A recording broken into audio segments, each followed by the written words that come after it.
우리가 계속해서 이제 사무엘상을 보면서 우리 길을 찾다. 사무엘상에서 얘기해주는 그 말씀이 무엇인가, 우리가 어떻게 살아가야 되는가라는 말씀을 계속 보여주고 있습니다.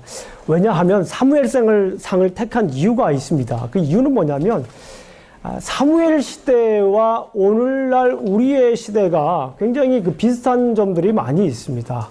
그래서 이제 전환기이고 또 우리는 또 이렇게 불확실성의 시대라고도 하고 또 혼돈의 시대라고도 하고, 그래서 오늘날 우리가 이거를 포스트 모던 시대다 이렇게 얘기를 하기 때문에 이 시대에 사무엘서에서 살았던 사람들이 어떻게 살았는가, 또 그 사람들에게 주시는 하나님이 말씀이 무엇인가를 우리가 깨달으면 오늘날 우리도 말씀 따라서 살 수 있겠구나 하는 생각을 갖게 되었습니다. 그래서 우리 길을 찾다. 어디에서요? 일단은 사무엘서에서 한번 찾아보도록 하겠습니다. 자, 지난주에 우리가 함께 말씀을 보았습니다. 지난주에 제목이 무엇이었을까요? 지난주에 설교 주제가 뭐였을까요? 질문이 무엇이었을까요? 소리. 예, 소리에 관련된 거였습니다. 지난주에는 그 예배의 출발점. 예, 지난주에는 우리가 예배의 출발점, 예배의 시작에 대해서 함께 나누었습니다. 그래서 우리가 예배라고 하는 것은 우리 신앙생활에 있어서 마치 이 첫 번째 단추와 같다라고 말씀을 드렸습니다. 그렇다면 예배의 시작은, 예배의 출발점은 뭐라고 말씀을 드렸죠? 그렇죠. 예. 말씀을 듣는 것이었습니다. 그래서 말씀을 듣는 것이 뭐라고 했습니까? 순종하는 것이다. 그래서 순종이 제사보다 낫다. Obedience is better than sacrifice라고 하는 것에서 순종이라고 하는 말 자체의 원래 뜻은 무엇이었습니까? 듣는다. 그래서 듣는 것이 제사를 드리는 것의 가장 중요한 출발점이다라고 이렇게 말씀을 드렸습니다. 그래서 우리는 주님의 음성을 듣고 부르신 곳에서 예배자로 서야 한다라고 지난번에 말씀을 나누었습니다.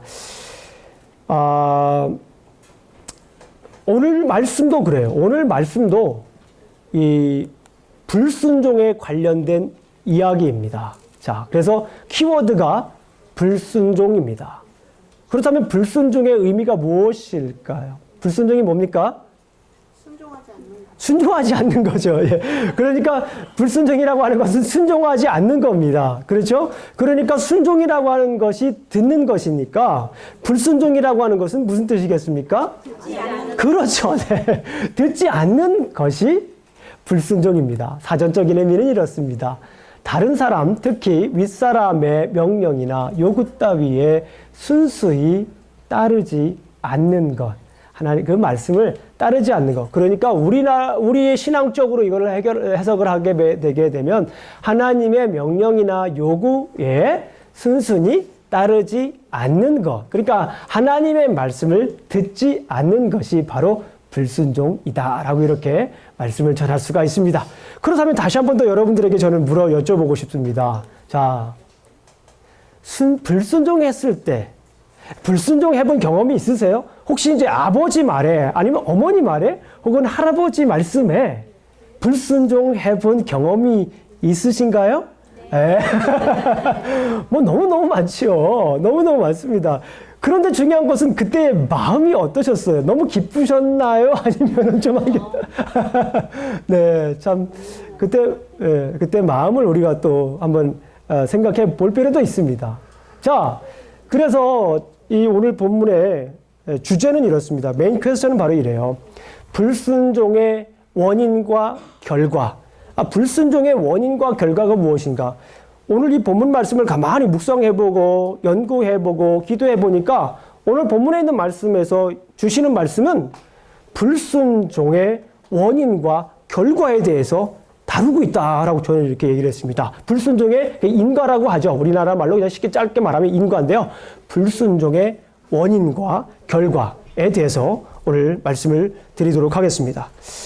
자, 오늘 본문을 보게 되면 자, 맨 먼저 이렇게 불순종의 의미를 한번 알아본 다음에 불순종의 원인과 결과를 한번 알아보도록 하겠습니다.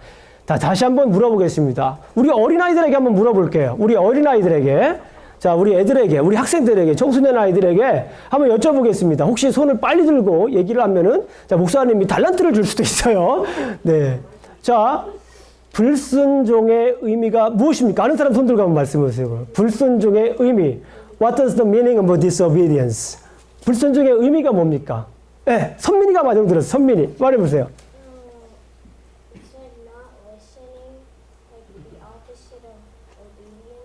네, 맞았습니다. 박수 해보세요. 아. 네, 선민이가 들고 조금 뒤에 우리 제이콥이 들었어요. 좀 아쉽지만은 제이콥은 다음 기회에 next time I'm gonna give you opportunity. next time. 다음에 한번 빨리 드는 연습을 집에서 한번 해보세요. 엄마하고 이렇게 딱 빨리 드는 거 연습을 한번 아이들이 이렇게 또 잘 들었네요. 불순종한다라고 하는 것은 하나님의 말씀에 listening to 하지 않는 거, 하나님의 말씀에 귀 기울여 듣지 않는 거, pay attention to 하지 않는 거, 이렇게 집중하지 않는 것을 우리가 불순종이라고 이렇게 말씀을 드릴 수가 있습니다. 그런데 오늘 본문을 보게 되면 계속 진행되고 있지만은 사울이 하나님의 말씀을 계속해서 듣질 않아요. 특별히 근데 지난주에도 봤지만 사울의 불순종이 무엇일까요? 그러면 사울의 불순종이 무엇이었을까요? 자, 누가 한번 더 맞춰보세요. 우리 어린이들에게 맞춰봐도 괜찮습니다. 사울의 불순종. Saul's disobedience. What is Saul's disobedience? 오, 제이콥이 들었습니다. 아, 민서는 기침을 하는 바람에 좀 늦게 들었어요. 다음에는 기침을 안 할 수 있도록 또 집에서 건강 관리를 이렇게 하시면 좋겠습니다. 자, 제이콥 한번 얘기해 주세요.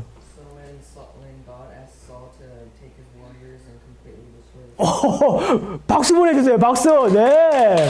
맞았습니다. completely destroy 하라고 그랬는데, completely, 완전히, 그리고 우리 말로 말하면 진멸하라고 그랬는데, 진멸하지 않고 좋은 것은 어떻게 했어요? 예, 이렇게 탈취했습니다. 완전 탈취. 성경에 탈취했다고 써 있습니다. 이렇게 자기 걸 이게 테이크해서 자기 걸 남겨두었습니다. 뭐 하려고 남겨뒀다고 해요? 자기 말로는? 예배 드리려고 손 들고 있어요. 이것도 역시. 예배를 드리려고 남겨두었다라고 하지만 그 진정한 예배를 드리기 위해서 하나님이 받으실지, 받지 않습니다. 그런 거. 자, 이 사울의 disobedience는, 사울의 불순종은 뭐냐면 하나님께서 완전히 진멸하라고 하는 것을 진멸하지 않은 것이었어요. 자, 그래서 보게 되면 말씀을 듣지 않는 것이 불순종이고 사울은 진멸하지 않은 것이 사울의 불순종인 것을 알 수가 있습니다. 자, 그러면 또 질문을 할 거예요. 이거는 이제부터는 어른들도 맞춰도 괜찮아요. 어른들을 맞히는 분에게는 어른들께서 맞히는 분들에게는 제가 또 선물을 또 드리겠습니다. 예. 오늘 또, 제가 이렇게 선물을 또 가지고 왔습니다. 이렇게 여러분들, 저한테 요구하신 분들, 책갈피 만들어 왔어요. 저한테 카톡에 남기신 분들만 제가 써왔습니다. 진짜예요. 네, 하지 마세요. 남기신 분들만 제가 이렇게 5개 만들어 왔어요. 네. 마치신 분들에게는 제가 또 특별히 주문 제작을 하도록 하겠습니다. 원하시는 성경 구절을 제가 써가지고. 네, 어른들도 한번 맞춰봐 주세요. 자. 그렇다면 오늘 본문에서 말하는 불순종의 결과가 무엇일까요? What is the result of Saul's disobedience? 오늘 본문에서 말하는 불순종의 원인이 제이콥하고 손을 들었으니까 어쩔 수는 없어요. 시켜야 돼요. 자, 제이콥이 먼저 들었습니다. 말씀해 보세요. 예. 박수 한번 보세요. 예. 선생님이 누구예요? 선생님 누구예요? 예? 선생님에게도 박수 한번 주세요. 네. 네, 감사합니다. 네. 약간 멋져가 하는 듯. 내가 왜 이렇게 박수를 받아야 되지? 너무 잘 가르쳐 주셔서 감사합니다. 네, 이렇게 불순종의 결과를 보게 되면 맨 먼저는요, 하나님께서 사울을 이제 버리게 돼요. 23절을 한번 보도록 하겠습니다. 23절. Let's look at the verse 23. verses 23를 보겠습니다. 23절을 보게 되면은 이는 거역하는 것은 점치는 죄와 같고 완고한 것은 사신 우상에게 절하는 죄와 같음이라. 왕이 여호와의 말씀을 버렸으므로 여호와께서도 다 왕을 버려 왕이 되지 못하게 하셨나이다. 하나님께서 버리셨어요. 쉽게 말씀을 드리면. 다 26절 다 같이 함께 읽겠습니다. 26절입니다. 26절 큰 목소리로 함께 읽겠습니다. 시작. 사무엘이 사울에게 이르되 나는 왕과 함께 돌아가지 아니하리니 이는 왕이 여호와의 말씀을 버렸으므로 여호와께서 왕을 버려 이스라엘 왕이 되지 못하게 하셨음이니이다 하고, 여기서 보게 되면 하나님께서 사울을 버리셨어요. 왕을 버리셨습니다. 자, 그렇다면 또 하나가 있어요. 불순종한 결과가 오늘 본문에 또 나타나는데요. 어떤 결과가 또 있을까요? 네? 불순종의 결과가 오늘 본문에 또 나타나 있습니다.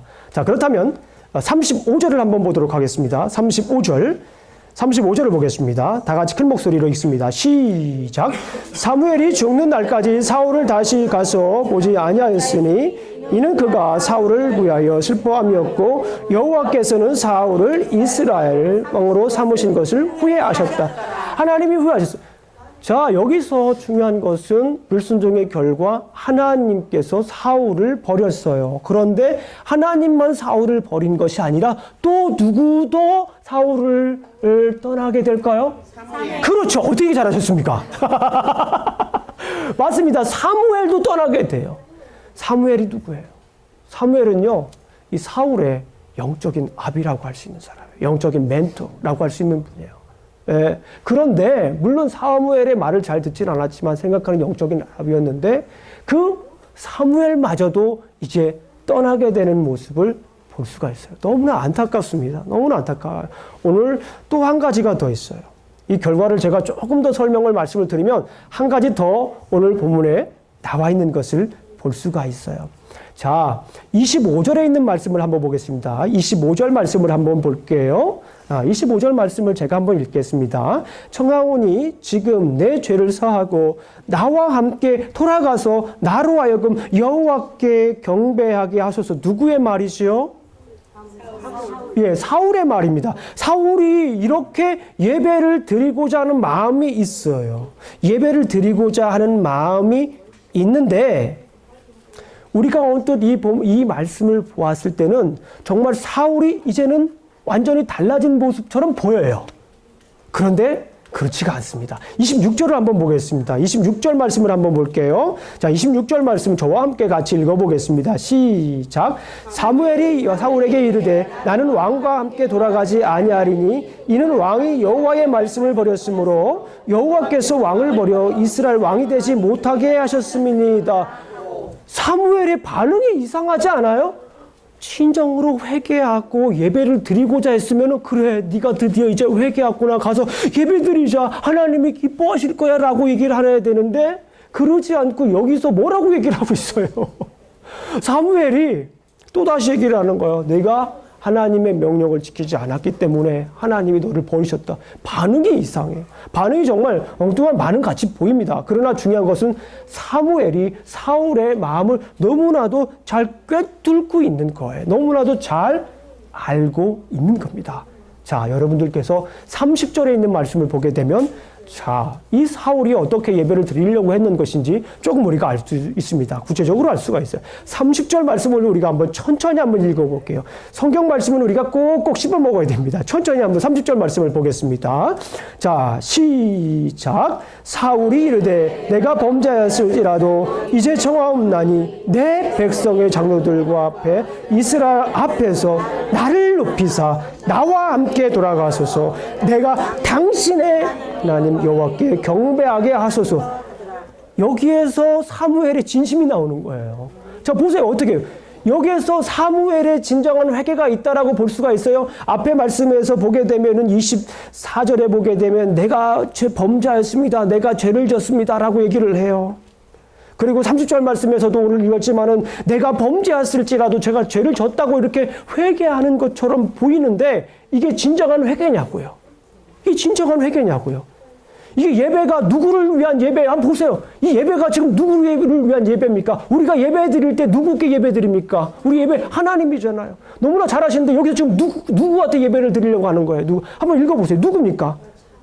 자기 자신을 위해서 예배 드리려고 하는 거 아닙니까? 지금 보는 말씀을 보게. 뭐예요? 자신의 체면. 네. 뭐예요?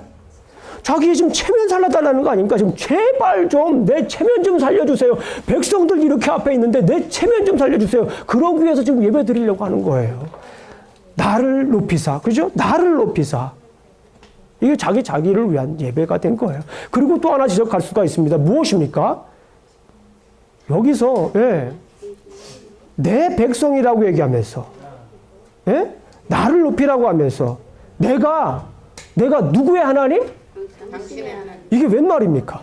이게 웬 말이에요, 여기서? 이게 나의 하나님이 되잖아요. 예. 그렇잖아요. 제가 목사인 저도 그럴 때 가끔 있어요. 제가, 이분은 그냥 목사님이야 라고 하는 것보다, 이분은 my pastor. He is my pastor. 유사이드라고 제가 있을 때, 다른 사람들한테 소개를 해요. He is my pastor. 이렇게 얘기하면 제가 너무너무 기쁘더라고요. 제가 우리 어떤 아이에게 생일 선물로 성경책을 제가 사줬어요. 비싼 거를 싸게 사서 딥 디스카운트를 내가 사가지고 아주 줬어요. 그랬더니 그 아이가 나중에 이제 교회 아이들은 성경책을 잘 놓고 가잖아요. 그래 놓고 와서 이렇게 딱 보니까 맨 앞에 누구 건가 하고 보잖아요. 우리는 또. 근데 또 제가 사준 거니까 알지만 그래도 한번 뭐라고 보통 쓰는 걸 봤더니 From my pastor 이렇게 써놨더라고요. 그래서 제가 굉장히 감동을 했습니다. 다른 거예요. 여기서 보듯이 뭐예요? 내 하나님이 아니라 누구 하나님이라고 하는 거예요? 당신의 하나님. 그러니까 우리는 지금 우리 교회면서 모두 뭐예요? 우리잖아요. 우리라고 하는 것은 너와 나와 똑같은 거 아닙니까? 그러면서 우리 교회가 아니라 니네 교회. 그러면 안 되잖아요. 근데 지금 사무엘이 그렇게 얘기하고 있는 거예요. 사울이 그렇게 얘기하고 있는 거예요. 우리 하나님도 괜찮고 나의 하나님도 괜찮은데 당신의 하나님이래요. 그러니까 여기 뭐 그런 표현은 안 써 있지만 성격이니까 그렇게 쓸 수는 없지만은 네 하나님이란 뜻이에요. 네 하나님. 예, 여기서 가로 열고 네 가로 닫고 이렇게 한번 해보세요. 네 하나님이라는 거였어요. 지금 여기서 뭘 할 수가 있습니까? 지금까지도 이 사울은 하나님을 온전한 하나님으로 인식하고 있지 못하라고 하는 거예요. 그래서 결국에 중요한 것이 뭐냐면 결국에 중요한 것이 이 사울이 죄송합니다. 어떻게 된 거예요? 갑자기 뒤로 갔네요. 자, 결국에는 어떻게 된 겁니까? 사울이 예배를 실패한 거예요. 마치 예배를 성공한 것처럼 보입니다. 예배 드리라고 하게 해주세요 라고 했는데 결국에 뒤에 있는 성경 말씀을 보니까 예배를 실패했다는 거예요. 참 애석하게도 사울은 처음부터 끝까지 단 한 번도 자기가 폐위될 때까지 단 한 번도 온전한 예배를 드린 적이 없습니다. 이게 문제예요. 하나님에게 근데 그 예배를 드리지 못하는 게 지난주에도 말씀드렸지만은 하나님 말씀을 당체 듣질 않는 거예요. 당체 듣질 않아요. 이게 충청도 사투리인데요. 도무지 듣질 않는 거예요. 그래가지고 결국에는 예배도 실패하게 됐다라는 것입니다. 불순종해가지고 결국에는 하나님으로부터 버림을 받았고 사무엘로부터도 또 버림을 받았고 결국에는 예배도 실패하게 되었습니다. 그런데 여기에서 이 본문에서는 이것만 다 얘기하는 것이 아니더라고요. 이것이 다가 아닙니다. 이 본문에서 우리에게 들려주시는 하나님의 말씀이 또 있는데 그건 뭐냐면 불순종의 원인이 뭔가에 대해서 설명을 하고 있어요. 이것이 정말 놀라운 거예요. 불순종의 원인이 무엇이냐라는 거예요. 왜 그러면 그렇게 사울은 하나님의 말씀을 듣지 않고 불순종했을까? 이것에 대해서 이 본문에 대해서 설명을 하고 있다는 거예요. 자, 여러분들 잘 아실 거예요. 24절 말씀을 한번 천천히 읽어보세요. 여러분들이 캐내실 수 있어요. 24절 말씀을 한번 보겠습니다. 24절 말씀을 다 같이 저와 큰 목소리를 읽으면서 읽겠습니다. 시작. 사울이 사울에게 이르되 내가 범죄하였나이다. 내가 여호와의 명령과 당신의 말씀을 어긴 것은 내 백성을 두려워하여 그의 말을 청종하였음이니이다. 네, 이해되시죠? 제가 그래서 오늘 설교 제목을 청중의 청종 이렇게 제목을 붙였어요. 청중의 청종. 잘 생각해 보세요. 청중이라고 하는 것은 특별히 사울이 왕이었을 때 사울의 청중은 누굽니까? 백성들이죠. 그러면 사울은 하나님의 위임을 받은 왕이기 때문에 하나님의 명령을 사울은 전해야 되는 사람이에요. 그러니까 누가 사울의 말을 청종해야 됩니까? 누가 들어야 돼요? 백성이 들어야 되는 거예요. 백성이 들어야 되는데 오히려 여기 본문의 말씀을 보게 되면은 사울이 백성들의 말을 들으려고 해요. 그러다 보니까 백성들의 말을 듣다 보니까 어떻게 백성의 말을 두려워하는 거예요. 이게 문제인 겁니다. 이게 문제예요. 백성의 말을 두려워하는 거예요. 백성들의 말에 결국에는 청종하게 된다는 거예요. 예, 백성을 두려워하니까, 백성을 두려워하니까 그 두려움의 대상인 백성들을 어떻게 합니까? 두려워하는 모습을 우리가 보게 되는 것입니다.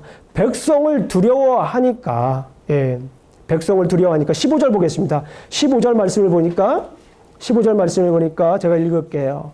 15절 말씀. 사울이 이르되 그것은 무리가 아멜렉 사람에게서 끌어온 것인데 백성이 당신의 하나님 여호와께 제사하려 하여 양들과 소들 중에서 가장 좋은 것을 남김이요. 핑계도 될 수 있지만은 이 백성을 자꾸 얘기를 해요. 백성이 자꾸 머릿속에 있는 거예요. 이 사울 마음속에 계속 백성이 있는 거예요. 물론 왕이기 때문에 백성이 있어야 되지만 이 백성의 마음을 품는 것보다는 하나님의 마음이 항상 이 명령을 내릴 때는 머릿속에 있어야 되는데 오히려 이 머릿속을 가만히 분해를 해보게 되면은 백성이 더 많이 차지하고 있는 거예요. 그 마음을 백성이 더 차지하고 있는 것을 볼 수가 있어요. 자, 그런 다음에 21절을 한번 보겠습니다. 21절. 다만 백성이 마땅히 멸할 것 중에 가장 좋은 것으로 길갈에 당신의 하나님 여호와께 변명이 될 수도 있지만 계속해서 뭐예요? 백성이 머리에 남는 거예요. 30절 말씀을 보겠습니다. 30절 말씀. 또다시 읽죠? 사울이 이르되 내가 범죄하였을지라도 이제 청하옵나니 내 백성의 장로들 앞과 이스라엘 앞에서 나를 높이사 나와 함께 돌아가서 내가 당신의 하나님 또 나오잖아요? 아까도 읽었지만요. 자꾸 머릿속에 누가 있는 거예요? 백성들이 있는 거예요. 왕은 백성들을 품어야 되기 때문에 백성이 있는 건 당연합니다. 그러나 오늘은 그런 얘기가 아니잖아요. 하나님의 말씀을 먼저 듣고 하나님 말씀에 순종해야 되는데 하나님의 말씀을 따르지 않고 자꾸 백성의 말을 따르고 있습니다. 그거를 사울이 실토하잖아요. 왜 자꾸 불순종하는 겁니까? 내가 백성들을 뭐해서요? 두려워했기 때문에. 내가 백성들을 두려워해서 이렇게 불순종했다라고 고백을 합니다. 자, 그래서 오늘 본문에 있는 말씀을 요약하면 이렇습니다. 사울이 백성들을 두려워하여 하나님 말씀에 불순종한 결과 하나님은 그가 왕이 되지 못하게 하셨다. 라고 이렇게 결론을 내릴 수가 있습니다. 불순종의 인과 불순종의 원인은 무엇이었습니까? 백성을 두려워하는 거였어요. 불순종의 결과는 무엇이었습니까? 하나님이 떠난 거였습니다. 그거를 한 단어로 이렇게 한 문장으로 만들어서 내용을 요약하면 사울이 백성들을 두려워하여 하나님 말씀에 불순종한 결과 하나님은 그가 왕이 되지 못하게 하셨다라고 하는 말씀입니다. 자, 그렇다면 우리가 어떻게 해야 될까요? 우리는 어떻게 해야 됩니까? 오늘날 우리 자, 그러면 하나님을 경외하고 그의 명령을 지키는 것이 사람의 본분이다. 아멘. 전도서에 있는 말씀을 보게 되면 하나님을 경외하고 그의 명령을 지키는 것이 사람의 본분이다라고 이렇게 말씀을 하고 있습니다. 여러분들, 하나님을 두려워하면 하나님의 목소리에 귀를 기울입니다. 그렇죠? 사람은요, 참 특이한 거. 자기가 두려워하는 사람이 있으면 그 두려움의 대상의 소리를 따라가는 게 사람이더라고요. 그러니까 내가 두려워하는 사람이 있어요. 내가 두려워하는 사람이 있으면 그 두려워하는 사람의 소리를 따라가게 돼 있어요. 사람이 두려워지면 사람의 목소리에 귀를 기울이게 되는 것은 당연한 이치인 것을 볼 수가 있어요. 그래서 전도서에서 하나님을 경외하고 그의 명령을 지키는 것이 사람의 본분이다라고 이렇게 말씀을 하고 있는 거예요. 여러분들 전도서는 누가 지었습니까? 솔로몬이 지었잖아요. 솔로몬 하면 남자의 우상 아닙니까? 어떻게 보게 되면 최고의 남자. 그런데 그 솔로몬이 인생에 가질 거 다 가지고 누릴 거 다 가지고 뭐 공부도 많이 하고 건축가였고 무역도 잘했고 나라도 평화롭고 훌륭한 왕이었습니다. 어떻게 보면 가장 이상적인 왕일 수 있어요. 사람의 관점에서 볼 때 가장 닮고 싶은 사람 중에 하나일 수도 있습니다. 특별히 남자에게는요. 그러나 그 사람이 결론을 합니다. 결론도서에서 헛되고 헛되니 모든 것이 다 헛되도다. In vain. Everything is in vain. 모든 것이 다 헛되다라고 얘기를 해요. 그러면서 맨 마지막 전도서 장에서 얘기를 합니다. 아하, 내가 지금껏 모든 것들을 누려보고 모든 것들을 내가 취하고 살아봤지만 결국에 사람이 해야 될 가장 중요한 의무는 하나님을 경외하고 그의 명령을 지키는 것이다라고 이렇게 얘기를 합니다. 하나님을 경외하는 것이 무엇입니까? 하나님을 두려워하는 거예요. 하나님을 두려워하는 거예요. 그래서 전도서에서도 솔로몬이 이렇게 얘기를 하는 거예요. 사람을 두려워하면 사람을 따라갑니다. 사람의 소리를 따라갑니다. 그런데 오늘 본문에서 말하는 것은 하나님을 경외하는 것이 첫 번째라고 하는 거예요. 그리고 그 명령을 따라가는 거예요. 너무나 잘 맞는 말씀이에요. 제가 군대에 갔을 때 이런 일이 있었습니다. 군대에 가게 되면 환영 파티를 합니다. 환영 파티를 하는데 그 환영 파티를 하는데 빠지지 않는 액체가 있습니다. 우리는 그 액체를 술이라 부릅니다. 군대에 갔는데 술을 먹으라고 얘기를 하더라고요. 환영을 한다고. 그래서 앞에 저 있는 사람들 뭐 이병, 김영주 하면서 감사히 먹겠습니다. 이렇게 해야 되잖아요. 그런데 제 차례가 왔는데 제가 술을 먹었을까요? 안 먹었을까요? 안 먹었어요. 뭐 진짜로요? 네. 안 먹었습니다. 네, 두렵더라고요. 한 명 한 명씩 오는데 두려웠어요. 그런데 하나님께서 저에게 음성을 들려줍니다. 형주가 먹지 마. 저는 그 음성에 순종을 했습니다. 아멘? 먹지 않았어요. 두렵더라고요. 이 고참은 앞으로 나와 오랜 시간 동안 같이 해야 되고 한 번 잘못 이렇게 우리 군대 전문 용어로 찍힌다라고 그러죠. 한 번 찍히게 되면은 너무너무 힘들어요. 뻔하잖아요. 우리가 군대 생활을 모르는 게 아니잖아요. 어떻게 일어날지 뻔히 알잖아요. 그러고 난 뒤에 얼마 후에 군대 신발 있잖아요. 워커라고 하잖아요. 그 워커로 제 다리에 그 워커가 제 다리에 닿는 느낌을 제가 경험을 했습니다. 처음에 맞았을 때 감각이 없이 그냥 알딸딸해요. 아프질 않아요. 처음 맞았을 때는 아프지 않습니다. 다른 분들은 모르겠어요. 저는 그랬어요. 아프지가 않아요. 그런데 조금 시간이 지나면 아려옵니다. 다리가 굉장히 튼튼해집니다. 커지죠. 붕단 얘기예요. 부읍니다. 떼굴떼굴 뒹굴게 되죠. 그때부터. 그리고 나서 그것도 부족해서 우리말로 죄송합니다. 이제 머리를 이제 박는 그런 얼차례가 있습니다. 그래서 머리를 박으라고 그러면서 해 떨어질 때까지 박고 있으라고 그러더라고요. 그래서 진짜 해 떨어질 때까지 박으려고 이렇게 죄송합니다. 방장에서 이렇게 머리를 이렇게 기합을 받았는데요. 참 그런 경험이 있었습니다. 근데 중요한 건 뭐냐면 그때 당시 하나님께서 저에게 주신 음성이 있습니다. 먹지 마라. 그런데 놀라운 것은 뭐냐면 나중에 그분이 제대를 할 때 저한테 이런 말을 했어요. 나는 너 같은 크리스찬 처음 본다. 나는 네가 솔직히 술을 안 먹었으면 좋겠다 생각했대요. 그 얘기를 해주고 가더라고요. 그때 나는 네가 술을 안 먹었으면 좋겠다 라고 생각을 했대요. 그러면서 나중에 안아주고 가는 그런 가슴 뿌듯한 그런 스토리가 있었습니다.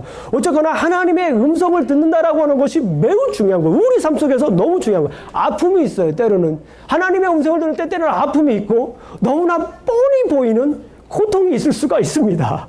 그러나 하나님의 음성을 듣는 것, 하나님을 두려워하고 하나님의 음성을 듣는 것이 우리에게 있어서 가장 중요한 의무인 줄로 믿습니다. 하나님을 경외하고 그의 명령을 지키는 것이 사람의 본분인 줄로 믿습니다. 자, 일의 결국을 다 들었으니 하나님을 경외하고 그의 명령을 지킬지어다. 이것이 사람의 본분이다. 아멘? 아멘. 자, 그렇다면 이 세상에서 이 순종의 본을 가장 잘 보여주신 분이 누구일까요? 하나님의 명령을 가장 잘 따른 사람이 누구일까요? 아브라함. 또 누구일까요? 네, 우리 애들한테 한번 물어보겠어요. 애들한테 성경에서 누가 가장 좋은 순종의 모델일까요? Who is the best model of obedience? 누굴까요? 자, 오! 자, 우리 예건이가 한번 해보자. 박수! 자, 예수님? 너무 이뻐요. 너무, 예. 예수님이세요. 자, 한번 볼까요? 김영중 목사가 맞았는지 틀렸는지. 그가 아들이시면서도 받으신 고난으로 순종함을 배워서 히브리서 5장 8절 말씀이에요. 그가 아들이면서도 받으신 고난으로 순종함을 배워서 그가 누굽니까 여기서? 예수님. 그가 아들이면서도 받으신 고난으로 받으신 고난이 무엇일까요? 십자가의 고백. 십자가에서 고난 받으신 것을 어떻게 하는 거예요? 십자가에서 돌아가시는 것을 순종한 거예요. 성경에는 써있지는 않지만 하나님께서 그랬겠죠. 아들아, my one and only son, Jesus Christ. 말하면서 네가 이 세상에 가서 고통을 받아야겠다. 십자가 고통을 받아야겠다. 죄인들을 구원하기 위해서 그런 얘기를 하셨을 것 같아요. 그런데 여기서 예수님이 싫어요 라고 하지 않고 그 명령을 순종했다라는 거예요. 바로 그래서 예수님께서 하나님을 두려워하고 하나님을 경외하고 하나님의 말씀에 순종한 가장 중요한 example 됐다는 거예요. 모범이 됐다는 겁니다. 순종을 배워서 온전하게 되셨은즉 자기에게 순종하는 모든 자에게, 그러니까 자기에게 순종하는 모든 자에게 영원한 구원의 근원이 되시고. 아멘. 이 말씀이에요. 예수님께서 나를 위해 십자가에 못 박혀 돌아가신 것이 하나님 말씀에 뭐 한 겁니까? 순종한 겁니다. 하나님 말씀을 경외한 거예요. 그래서 십자가에 못 박혀 돌아가신 후에 자기에게 순종하는 사람들에게 구원의 본이 되셨다라고 하는 말씀입니다. 우리 사랑하는 성도 여러분, 우리가 하나님의 말씀을 듣고 하나님을 경외함으로 하나님의 말씀을 들으시기를 간절히 축원합니다. 사람은 두려워하는 대상의 말을 청종합니다. 우리 사랑하는 성도님들, 누구 말에 청종하시겠습니까? 누구를 두려워하시겠습니까? 누구를 두려워하시겠어요? 하나님을 두려워함으로 순종의 삶을 사시기를, 하나님을 두려워하고 하나님을 경외하시면서 순종의 삶을 사시기를 주님의 이름으로 축원합니다. 기도하시겠습니다. 하나님 아버지 감사합니다. 오늘도 부족한 종이 또 말씀을 증거했습니다. 우리가 살아가면서 순종의 본을 보이신 예수 그리스도의 귀한 삶을 따라가며 살 수 있도록 도와주시옵소서. 때로는 우리가 두려워서 주님의 음성보다는 나의 두려움의 대상의 소리에 귀 기울이며 따라가고 살았습니다. 아버지 하나님 용서하여 주시옵소서. 온전히 주님을 두려워함으로 주님의 음성을 따라가며 살 수 있도록 주님 인도하여 주시옵소서. 예수님 이름으로 기도합니다. 아멘.